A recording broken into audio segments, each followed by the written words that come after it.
राधे राधे दोस्तों। जैसा कि आज फिर से एक नई वीडियो डीएलएड सेकंड सेमेस्टर का गणित प्रश्न पत्र 2020 का पहला, जिसमें बहुविकल्पी की बात करते हैं। क्या कह रहे हैं कि एक त्रिभुज की भुजाएं 3 सेंटीमीटर, 5 सेंटीमीटर, 8 सेंटीमीटर त्रिभुज होगा, कैसा होगा? पहले तो देखिए, ये त्रिभुज ही संभव नहीं है। ऑप्शन में चौथा है। क्यों संभव नहीं है? अगर हम यहाँ से कोई भी इकाई ले लो, 8 सेंटीमीटर की इकाई लेते हैं पहले, और यहाँ से 3 सेंटीमीटर का चाप लगाते हैं, और यहाँ से 5 का लगाते हैं, तो पहले तो ये 3 और 5 काटेंगे नहीं। क्यों, आप सोचिए, क्यों नहीं काटेंगे? क्योंकि 3 और 5 का अगर काटेंगे तो उसी पे काटेंगे जिससे त्रिभुज संभव नहीं है। किसी भी एंगल से देखिए तो ये त्रिभुज संभव नहीं है। चौथा ऑप्शन आप लगा दें। निम्न संख्याओं में प्राकृतिक संख्या है। देखिए, संख्याओं के बारे में मैंने वीडियो बनाई है, आप देख लेना कमेंट में, और उसमें आप देना कि कैसी, कौन सी, किस तरह की पसंद आई। फिर भी समझते हैं प्राकृतिक संख्या। प्राकृतिक संख्या यहाँ पर 2 है। प्राकृतिक संख्या 2 है। ये कैसी संख्या है? ये संख्या पूर्ण संख्या है। पूर्ण संख्या है। और ये कैसी संख्या है? ये संख्या हमारी परमेय संख्या है। और ये कैसी है? ये संख्या भी परमेय संख्या है। ठीक है ना?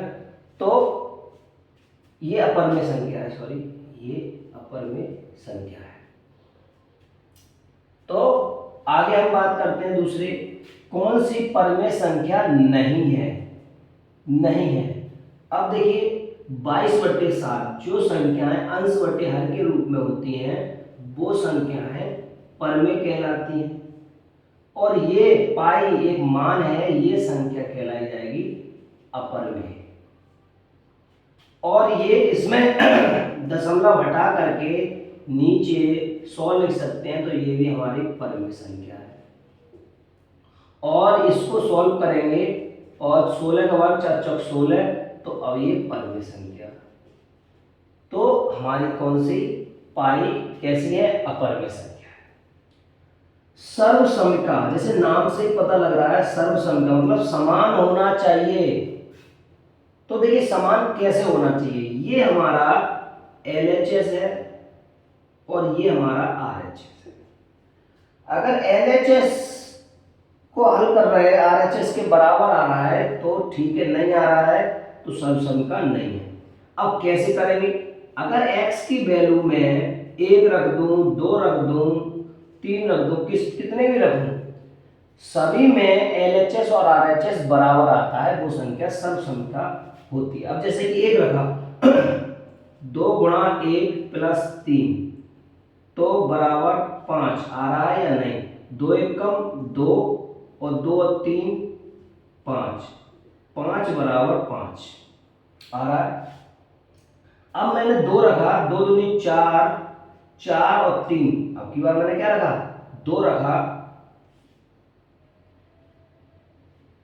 अब की बार मैंने 2 रखा, 2 गुणा 2 प्लस 3 बराबर 5, 2 दूनी 4 प्लस 3 बराबर 5, और 4 और 3 7, 7 बराबर 5। कहाँ है? 1 के लिए है, लेकिन ये सब के लिए होनी चाहिए, तो ये नहीं है। आगे बात करते हैं, अगर मैंने यहाँ पर 1 रखा तो 2, 1 प्लस 1, 2 गुणा 1 प्लस 2, 1 और 1 2, 2 दूनी 4, 2 1 कम 2, 2 दूनी 4। फिर से मैंने 2 रखा, 2, 2 प्लस 1 बराबर 2 गुणा 2 प्लस 2, 2 और 1 3, 3 गुणा 2, 2 3 6, 2 दूनी 4 और 2 6, 6 बराबर 6 आ रहा। चलो एक और करके देख लेते हैं, और भी कर सकते हैं। अब मैंने 3 रखा, 3, 3 और 1 4, 4 दूनी 8, 3 रखा, 3 दूनी 6, और 6 और 2 8। देखो कितनी भी संख्या आप रख सकते हैं, तो ये कैसी है, सर्वसंख्या है। आगे भी रखेंगे, नहीं आएगा, 4 एक रखने पर 4 एक कम 4, एक रखने पर 4 2 और 6 8 हो रहा, ये भी नहीं है। इसमें भी रखेंगे 1 5 और 6 -3 एकम 3 3 और घटाएंगे तो 5 बराबर है यहाँ 3, ये भी नहीं है। तो इस तरह से हम पता करते हैं। नेक्स्ट सवाल की बात करते हैं। नेक्स्ट सवाल क्या कह रहा है कि इसमें x का मान निकालिए। तो x का मान निकालने के लिए अब देखो यहाँ ये हमारा क्या है, आधार, इसको आधार बोलते हैं, और ये है घात। जब हमारे आधार समान हो तो घातें भी समान हो जाती हैं, लेकिन यहाँ तो 81 को हम गुणनखंड की सहायता से तोड़ लेते हैं। तो 3 3 दूनी 6 और 3 सत्ते 21, 3 निम 27, 3 एकम 3 3, इस तरह। तो 1 2 3 4, तो 3 की पावर 4 लिख सकते हैं। 3 की पावर 4 लिखने पर अब इनके दोनों के आधार समान हैं, तो उनकी घातों की तुलना कर देते हैं। घातों की तुलना करें तो x + 2 बराबर 4, और जो इधर होता है वो उधर जाता तो माइनस में हो जाता है, x बराबर 4 - 2 बराबर 2। इस तरह से हमने बहुविकल्पी देखे। आगे सवाल देखते हैं। तो अब हमारे अति लघु प्रश्न आ चुके हैं। तो अति लघु प्रश्न में हम देखते हैं कि पहला सवाल है कि इसको हल कीजिए। तो गुणनखंड का है, तो इसको हम याद रखते हैं कि ये सिंबल जो होता है वो कहता है कि जोड़ करके 7 आए और गुणा करके क्या आया 6। तो ऐसे फैक्टर कीजिए। तो हम जानते हैं कि x² माइनस, तो जोड़ करके आप जोड़ लो कर लो। अगर नहीं पता हो, नहीं कर पाते हो, तो इसके गुणनखंड भी कर सकते हैं। 2 3 6 इस तरह से। तो 3 दूनी 6, लेकिन जोड़ करके 7 और गुणा करके 6। तो हम देखते हैं कि 6 एकम 6, 6 + 1 x + 6, 6 और 1 7 बनना है, और 6 एकम 6। ये जरूर आपको इतना बार बार चेक करना है। और x² - 6x और माइनस प्लस माइनस x + 6 बराबर 0। यहाँ से जो कॉमन है वो एक x है, बाहर ले लिए x - 6, और यहाँ से 1 कॉमन है x - 6। ये दोनों एक जैसे पद आना चाहिए। जो एक जैसे हैं वो एक कोष्टक में, जो नहीं है वो अगले कोष्टक में। x - 6 बराबर 0 रख देंगे, x - 1 बराबर भी 0, x बराबर 6 और x बराबर 1, x के मान आ गए। ठीक है ना, आया होगा समझ में। नेक्स्ट सवाल की बात करते हैं कि 5 पुस्तकों का मूल्य 7 पुस्तकों के मूल्य से 14 रुपये कम है। देखिए ऐसे सवालों में तो एक पुस्तक का मूल्य, जो चीज पूछी गई है उसको मान लो। चलो माना एक पुस्तक का मूल्य x रुपए है। अब मान लिया, फिर प्रश्न अनुसार, प्रश्न क्या कह रहा है, प्रश्न अनुसार क्या कह रहा है कि 5 पुस्तक, अब 5 पुस्तक 5x, 5 पुस्तक का मूल्य, तो एक पुस्तक कहेगा तो 5 का 5x, 7 पुस्तकों के, अब 7 पुस्तकों के मूल्य से 14 रुपए कम है, मतलब इन दोनों में कंपैरिजन हो रहा है।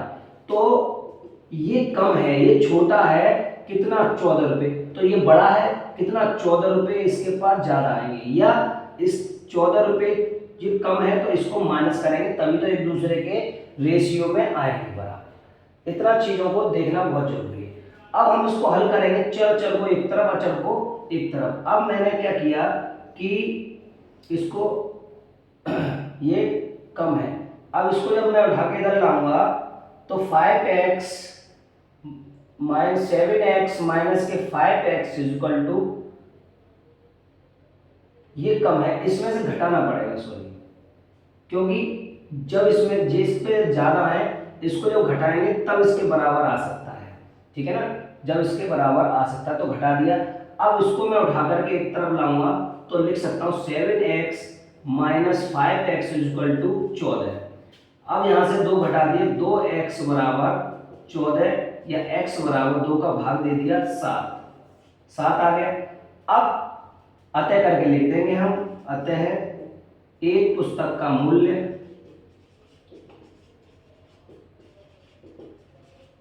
मूल्य कितना है, 14 रुपए है। अब देखिए जो उन्होंने बात कही उसको भी देख सकते हैं कि 7 पंजे 35 आ गया बराबर। अब 7 पंजे 35 नहीं, 7 7 49। अब 49 में से मैं 14 घटा रहा हूं तो देखिए 35 बराबर 35 ही आ रहा है। तो इससे समीकरण हमारा बनता है। तो इस चीज को बहुत जरूरी है समझना कि 5 पुस्तकों का मूल्य 7 पुस्तकों के मूल्य से 14 रुपए कम है। तो भाई इसमें से 14 रुपए कम करेंगे, इसको चलो देंगे, तभी तो रेशियो बराबर बैठेगा। इस चीज का विशेष ध्यान देना है, गलतियां हो जाती हैं। तो आगे नेक्स्ट सवाल की बात करते हैं। देखिए इस तरह के सवाल बहुत ज़्यादा आते हैं और ऐसे सवालों को कैसे ध्यान रखेंगे। देखिए क्या ध्यान रखेंगे कि हम जानते हैं, क्या जानते हैं कि a प्लस मतलब a प्लस बी का whole square is equal to A का स्क्वायर प्लस बी का स्क्वायर प्लस 2ab। तो हमें ये पता लगना चाहिए a और a स्क्वायर, तो इसी के आधार पर कि हमें इसका मान निकालना है और इसका a प्लस बी का रखना है। तो इस तरह से हम इनका समीकरण का दोनों पक्षों का वर्ग कर देते हैं। वर्ग करने पर खोल देंगे तो हमें इसकी वैल्यू मिल जाती है। अब देखो कैसे करना है, ये करना है, यहाँ पर लिखना है हल डाल करके आगे हल a plus 1 upon a is equal to 3। ये लिखने के बाद ये लिखेंगे कि दोनों पक्षों का वर्ग करने पर वर्ग कर दो तो a प्लस 1 अपॉन a का होल स्क्वायर बराबर 3 का होल स्क्वायर। अब जब इसको खोलेंगे, फॉर्मूले को खोलेंगे तो क्या आएगा, कि a का स्क्वायर प्लस 1 अपॉन a का square plus 2a 1 upon a is equal to 3 3 9। ये 2 a से a कट गया। अब देखो सेम ये पूछा है वही बचा, तो कैसे लिख सकते हैं कि a square plus 1 upon a square is equal to, जो प्लस में होता है इधर जाएगा माइनस में हो जाएगा, 9 माइनस 2 बराबर कितना बचा, 6। तो ये हमारा मान आ गया कि a square plus 1 upon a square is equal to 6। आगे बात समझ में, जो हमसे पूछा है वो उसका मान आ गया। नेक्स्ट सवाल की बात करते हैं। देखिए नेक्स्ट सवाल हमारा है कि एक बगीचे में 2025 पौधे लगे हुए हैं। अब देखिए सोचिए कि ये बगीचा है। अब इस पूरे बगीचे में 2025 पौधे लगे हुए हैं। क्लियर? प्रत्येक पंक्ति में उतने ही पौधे हैं, प्रत्येक पंक्ति में उतने ही पौधे हैं जितने बगीचे में कुल पंक्तियां, मतलब पंक्तियां बनाई जा रही हैं, लंबी लंबी पंक्तियां बनाई जा रही हैं, उतनी ही पंक्तियां हैं और प्रत्येक में उतने ही पौधे लगे हुए हैं। बगीचे में कुल पंक्तियां, प्रत्येक पंक्ति में कुल कितने पौधे हैं। अब सोचें, माना प्रत्येक पंक्ति में लगे पौधों की संख्या x है, तो उन्होंने कहा कि जितने पौधों की संख्या उतनी पंक्तियां, तो उसको भी हमें x मानना पड़ेगा, x माना। अब कुल पौधों की संख्या, कुल पौधों की संख्या, अब कुल पौधों की संख्या कितनी है, 2025। लेकिन हमारे इससे देखा जाए कुल पौधे कैसे हो जाएंगे, x मतलब दोनों का मल्टीप्लाई करेंगे 2025, गुणा में घातें जुड़ती हैं, वर्ग बन गया 2025, और जो वर्ग होता है दूसरी तरफ वर्गमूल बन जाता है, वर्गमूल 2025। देखिए वैसे तो हमें वर्गमूल याद होना चाहिए, अगर भूल भी जाओ तो भाग विधि से मैंने कई बार आपको सिखाया है वर्गमूल निकालना।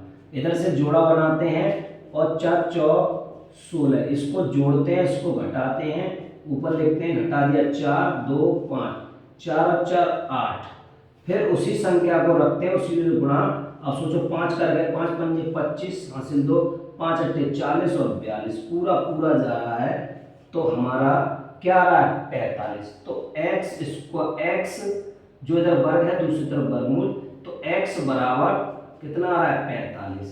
अब जो हमसे पूछा है प्रत्येक पंक्ति में कुल कितने पौधे लगेंगे, अतः करके हम लिख देंगे, अतः जो हमने माना भी है, जो हमसे पूछा भी, अतः प्रत्येक पंक्ति में लगे पौधों की संख्या 45, ये हम लिख देंगे लाइन पूरी नीचे बराबर 45।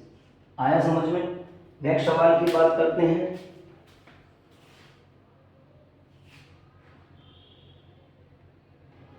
देखिए नेक्स्ट सवाल हमारा है, क्या कह रहे हैं, एक पुस्तक का मूल्य एक समीकरण के रूप में दिया है और दूसरा भी समीकरण के रूप में दिया है, तो मूल्य ज्ञात कीजिए। तो अब हम इसको निकालने के लिए क्या करेंगे कि एक पुस्तक का मूल्य ये दे रखा है और उसका मूल्य, तो मल्टीप्लाई कर देंगे दोनों का, तो कह सकते हैं कि 2x + 5 पुस्तकों, या 1 मिनट एक लाइन इसलिए लिख लो कि एक पुस्तक का मूल्य बराबर, देखिए हमें लिखने के ही नंबर मिलते हैं, अगर हम ठीक से लिखेंगे नहीं तो एग्जामिनर हमें नंबर नहीं देने वाला, +1। तो एक पुस्तक का मूल्य ये है।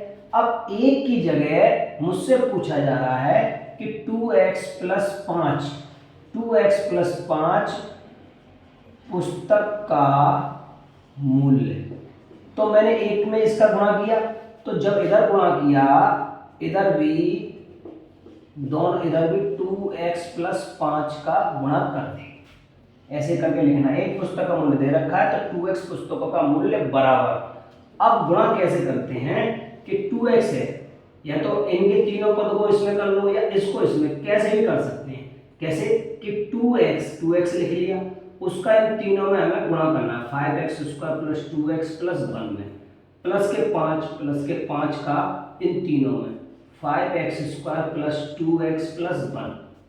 अब करने के बाद इसको खोल दो, तो खोला, चर से चर, अचर से अचर राशियां करते हैं, चर में चर राशियां जुड़ जाती हैं एक जैसी हैं तो, और अचर में गुणा, तो 5 दूनी 10 और x से x3, 2 दूनी 4 और x² 2 2x, 5 पंजे 25x² और 5 दूनी 10x और 5 एकम 5। इस तरह से ये समीकरण प्राप्त होगा।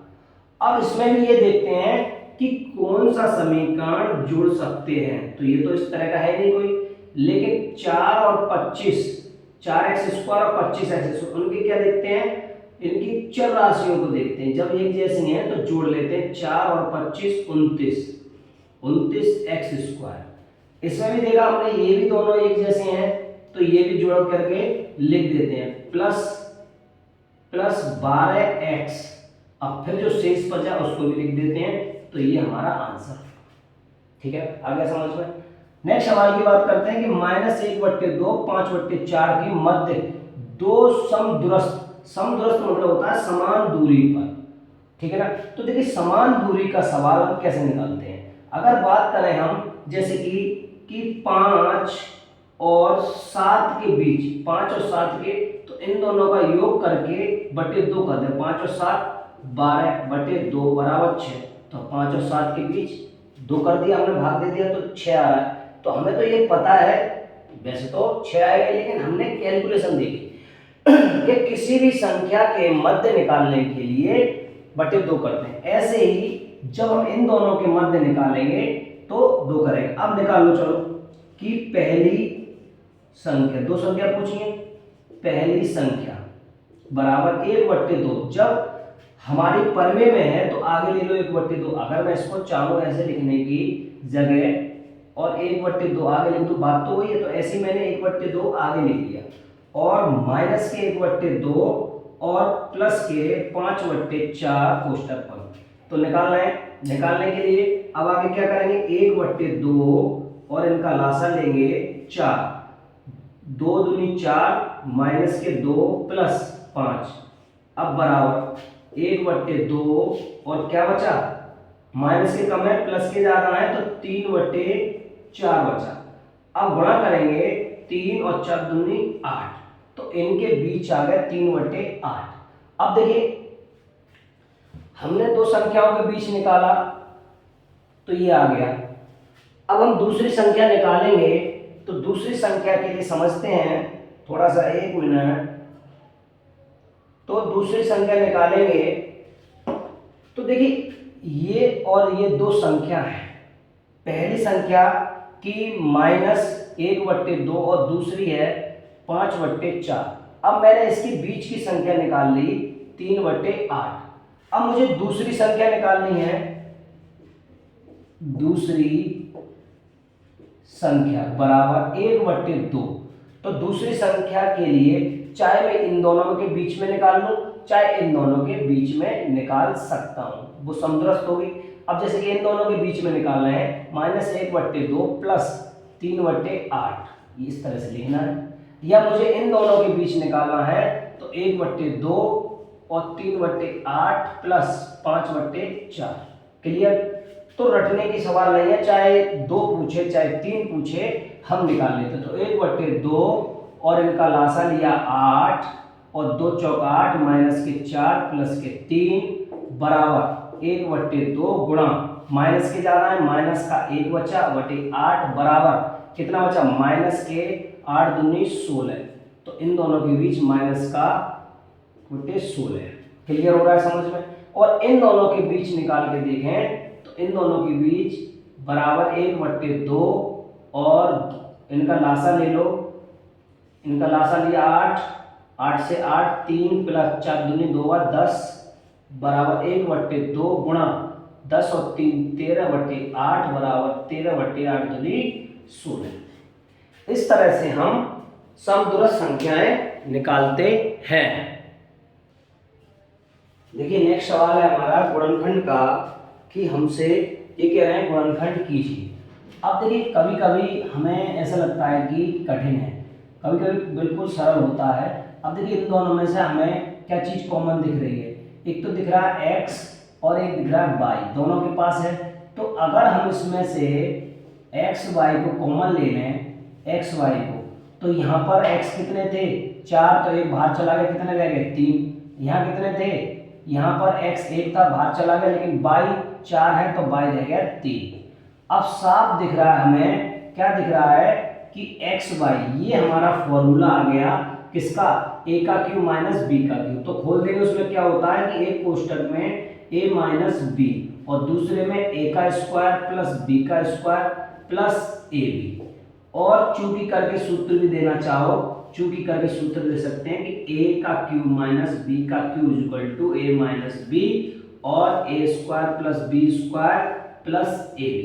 तो इस तरह से हम सूत्र को भी चूंकि करके दिखा सकते हैं। तो कितना सिंपल था 2 नंबर का सवाल। नेक्स्ट सवाल की बात करते हैं।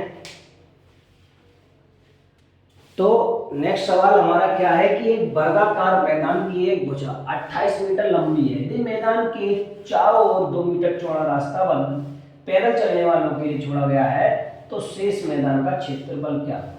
देखिए हम थोड़ा चित्र से भी इसको समझते हैं कि ये हमारा एक वर्गाकार मैदान है जिसकी एक भुजा दे रखी है 28 मीटर। तो जब एक आ जाए तो चारों भुजाएं 28 की, क्योंकि ये वर्गाकार है। वर्गाकार की खासियत क्या होती है, चारों भुजाएं एक जैसी होती है। यदि मैदान के अंदर, अंदर की बात हो रही है कि अंदर ये बनाना चाह रहे हैं रास्ता, तो ये इन्होंने ये रास्ता बना दिया, इन्होंने ये रास्ता बना दिया। क्लियर? तो रास्ता का बनाया, लेकिन रास्ते 2 मीटर चौड़ा है, तो ये 2 मीटर चौड़ा रास्ता है। अब देखिए 2 मीटर चौड़ा बनेगा तो 2 और 2 4 इसमें से कम कर देंगे तो 24 मीटर ही तो इसकी भुजा रह जाएगी हर तरफ। आगे बात समझ। तो इतना समझना बहुत जरूरी है। ठीक है ना। तो अब हमें इसमें करना क्या है, लिखना क्या है, वो बहुत ज्यादा मायने रखता है। तो लिखना ये है कि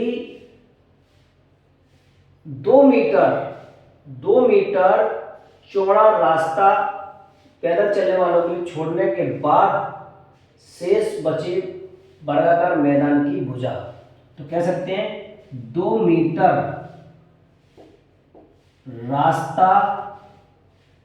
रास्ता छोड़ने के बाद, लिखना तो पड़ेगा भाई, छोड़ने के बाद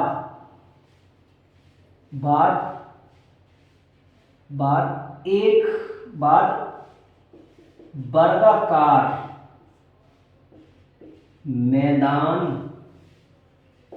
का क्षेत्रफल, मैदान की पहले भुजा निकालो, मैदान की भुजा, 2 मीटर रास्ता छोड़ने के बाद वर्गाकार मैदान की भुजा।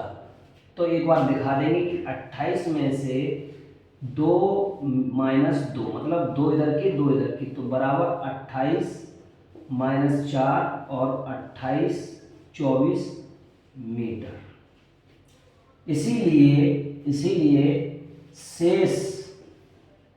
शेष मैदान का क्षेत्रफल बराबर, हम जानते हैं क्या होता है, भुजा स्क्वायर। तो भुजा हमने निकाल ली, तो 24 का वर्ग, 24 का वर्ग या तो याद कर लो, नहीं आता है तो 24 का 24 में गुणा के लिए हम जानते हैं इस तरह से गुणा करते हैं, 4 चौक 16, 4 दूनी 8 और 1 9 और 4 दूनी 8 2 दूनी 4, ऐसे करके हम निकाल लेते हैं 576।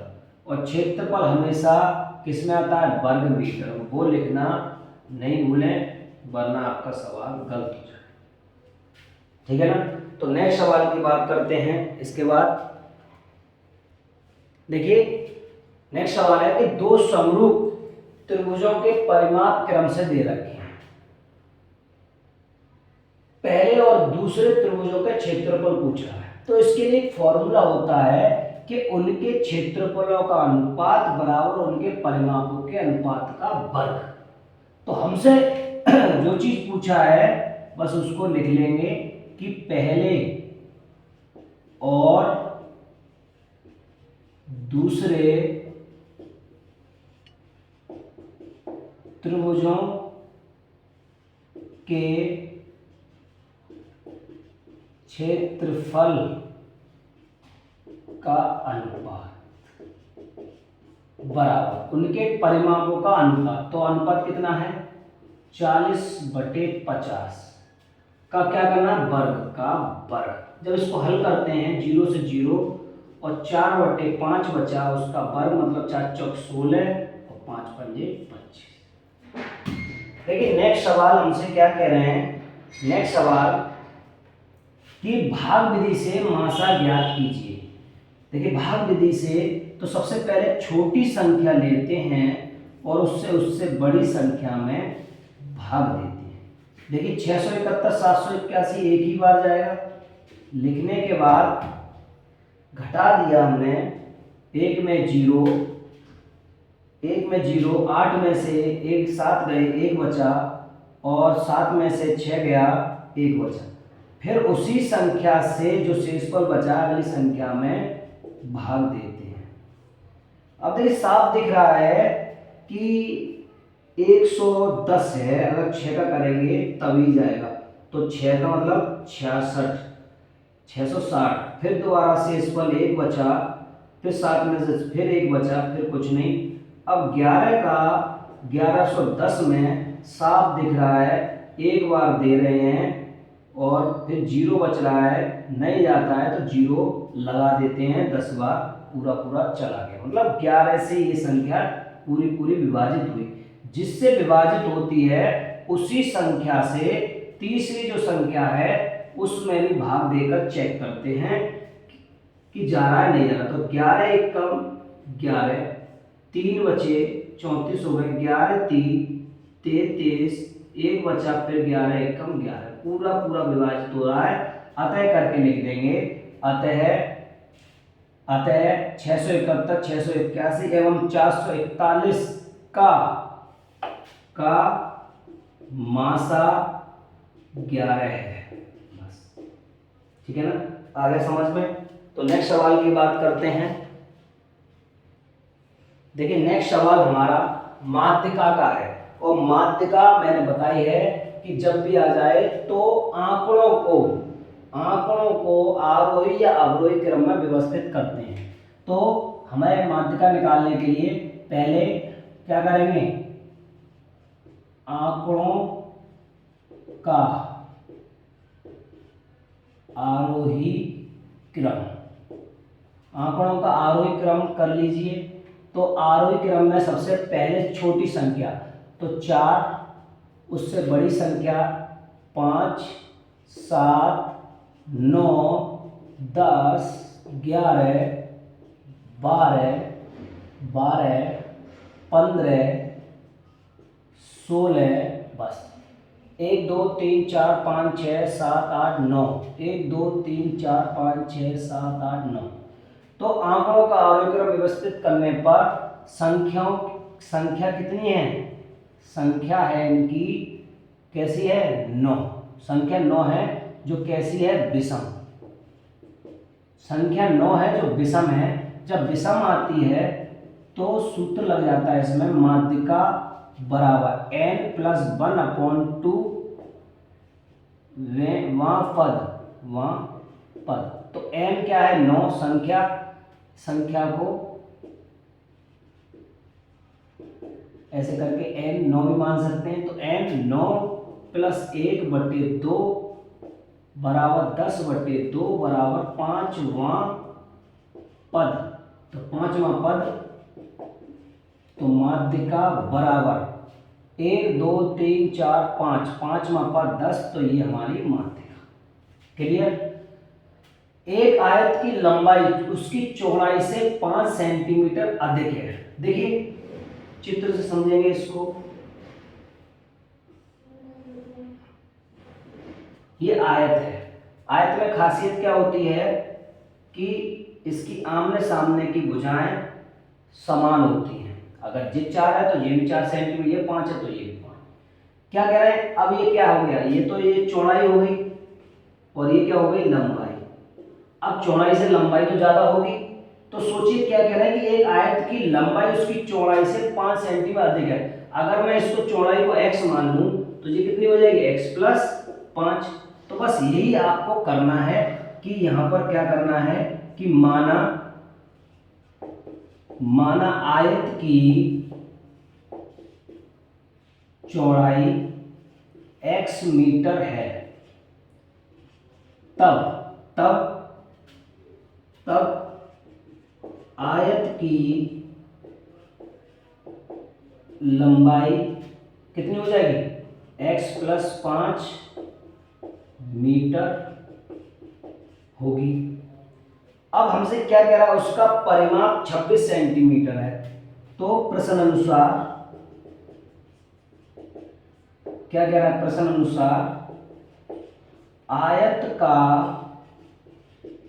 परिमाप बराबर 26 सेंटीमीटर। और आयत का परिमाप हम जानते हैं, क्या जानते हैं कि 2 लंबाई प्लस चौड़ाई बराबर 26। तो 2 से हमने भाग दे दिया 13 बार। लंबाई हमें पता है, लंबाई x+5, चौड़ाई पता है x बराबर 13। इस कैलकुलेशन को हल कर लेते हैं, x 2x, 5 इधर प्लस के उधर जाएंगे तो 13 - 5 और x बराबर 13 में से 5 गए 8 बचे और 2 का भाग x बराबर 4। अतः करके लिख देंगे, अतः जो पूछा है, अतः आयत की चौड़ाई, अतः आयत की चौड़ाई कितनी आ गई, 4 मीटर है। और आयत की लंबाई लंबाई कितनी है, लंबाई x प्लस 5 मतलब 9 मीटर। बस नेक्स्ट सवाल की बात करते हैं। देखिए नेक्स्ट सवाल हमारा क्या कह रहा है, निम्नलिखित आंकड़े दे रखे हैं और 5 वर्ग अंतराल लेकर के, तो हमने वर्ग अंतराल बना रखा है 0 से 5, 5 का लेकर के बारंबार का सारणी बनाइए। अब देखिए हमने मिलान चिन्ह पहले भी बताया इससे पहले की वीडियो में कि मिलान चिन्ह में 0 से 5 के बीच जो भी संख्या आती है हम उसको लिखते हैं, जैसे कि 2 0 से 5 के बीच 1 डंडा, 4 ये भी इसी में 2 डंडा, 8 किस में आएगा, 8 5 से 10 इसमें 1 डंडा, 11 किस में आएगा, 11 इसी इसमें आएगा, 14 किस में आएगा, 14 इसी में आएगा, 16 इसमें आएगा, 20 यहाँ तक आता है, नहीं 20 यहाँ पे आएगा, इसके सामने 28 इसमें आएगा, 25 इसी में आएगा, 40 इसमें, 30 इसमें और 48 लास्ट। अब देखिए ये खाली रह गया, इसमें खाली रह गया तो कोई दिक्कत नहीं है, 2 1 2 1 1 2 1 1 1, इनको काउंटिंग कर लेंगे, 2 2 2 6 7 8 9 10 11 12। तो इस तरह से हम ये सवाल करते हैं, ठीक है ना। तो भाई आपको अच्छा लगा हो प्रैक्टिस मेरा मतलब प्रश्न पत्र, तो आप प्लीज़ लाइक और कमेंट में ज़रूर करें कुछ भी प्लीज़, और ज़्यादातर शेयर करें कि इनसे कुछ बच्चे अपना सॉल्व कर लें। Thank you.